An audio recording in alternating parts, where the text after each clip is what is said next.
fickle world of popular music, Paul Simon has long been a rock, if not an island. His popularity has endured for more than 30 years. But come next week, he'll risk it all in the Great White Way with his name above the title on a Broadway marquee.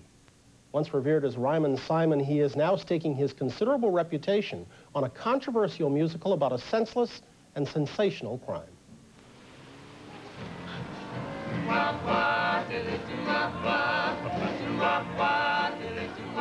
Take the pressures of Broadway, combine them with a story about violence and race, throw in some social criticism, and mix it all with the reputation and talent of Paul Simon, and you have not only the Capeman, but also a musical whose every hitch and glitch has been put under a media microscope.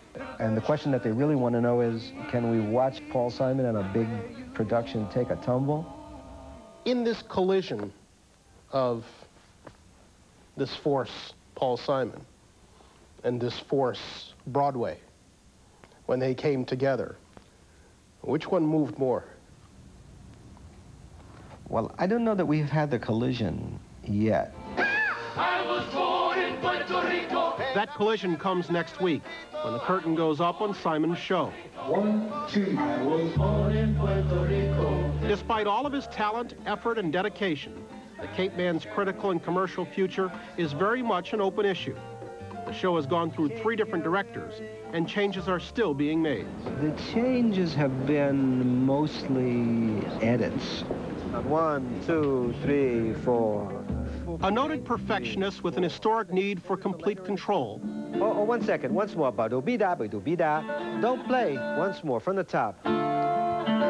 Paul Simon has spent the past 7 years of his life bringing the Capeman to Broadway. You can lie to the camera, but you... Final product includes dozens of new Simon songs that run the gamut from Latin salsa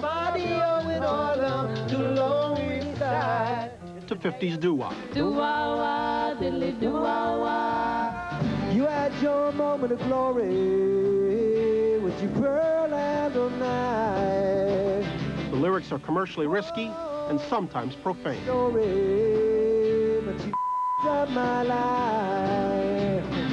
You know, do I think I did good work in it? I think I did do good work in it. I was born in Puerto Rico. Do I think that its controversy is going to be such that people will stay away in droves? Well, maybe. Does it matter what reviews say? Probably. Probably it does. More so than in any other thing you've done. Probably. That's the history of Broadway.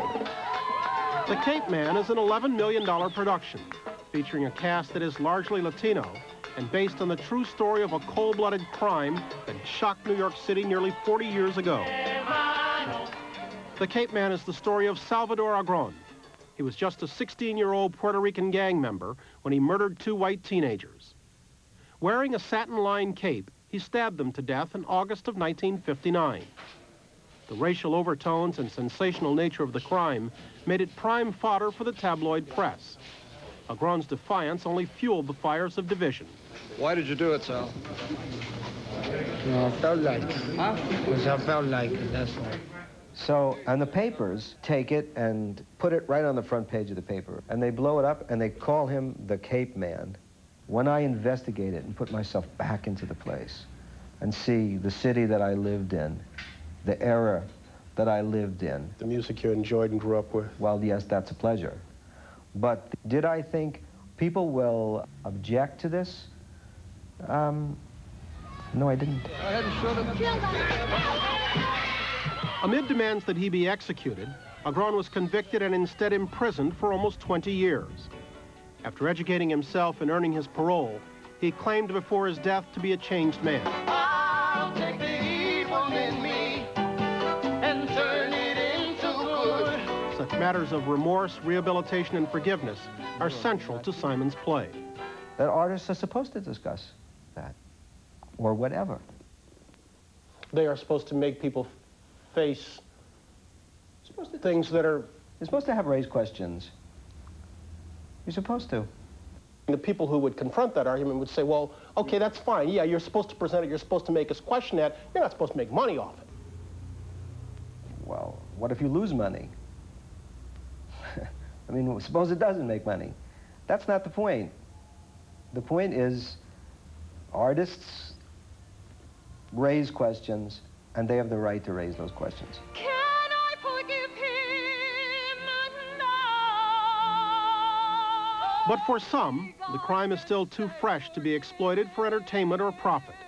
The wounds a grown inflicted are still too real. If you were the mother of a boy who's murdered, can you forgive the boy who murders? I don't think so. Probably not. If you're the mother of a boy who murdered, can you forgive your son? Probably yes. Between these two extremes lie the rest of us. When you complete projects, Paul, do you have a gut feeling about whether or not they are going to prove to be commercially successful? When you finish the Capeman, do you have a gut feeling about whether or not? Not too much. Really? I used to, a long time ago. But even that was colored by the fact that I just had a long, unbroken string of hits. Though he has long since moved on from his days with Garfunkel. Slow down, you move too fast. The countless awards and gold records that line his office walls attest to the fact that at the age of 56, Paul Simon has virtually nothing left to prove in the music business. After reigning as a pop icon, he filled Central Park for a legendary concert, combined artistic forces with black South Africans, and explored the rhythms of Latin cultures, all with astounding results. But his passion for creative control has clearly been tested by Broadway. Oh, yeah? Sounds weird. Oh, okay. I'll change it to and. So change the or to and, okay? You know, I used to think, would I ever do this again? I used to think, no, I'm not going to do this again. That'd be the last thing I'd want to do would be, you know, to do this again. But then the other day I thought, no, I'd do it again. So you will compose again? Oh, I think so, yeah. I don't think I'm going to perform again. Not sure. I'm not sure, no. I'm not sure. Always private and philosophical about his real place in the commercial music world, Simon has clear ideas about what he will and won't do in the years to come. Someone said, you look like you want to distance yourself from your early work. I don't really want to distance myself from my early work. I am distanced from my early work. I'm not there anymore. I can't be that, really. I can only give you an imitation of Paul Simon at age 28, and now... So let me move on with my life. Yeah, I've got to.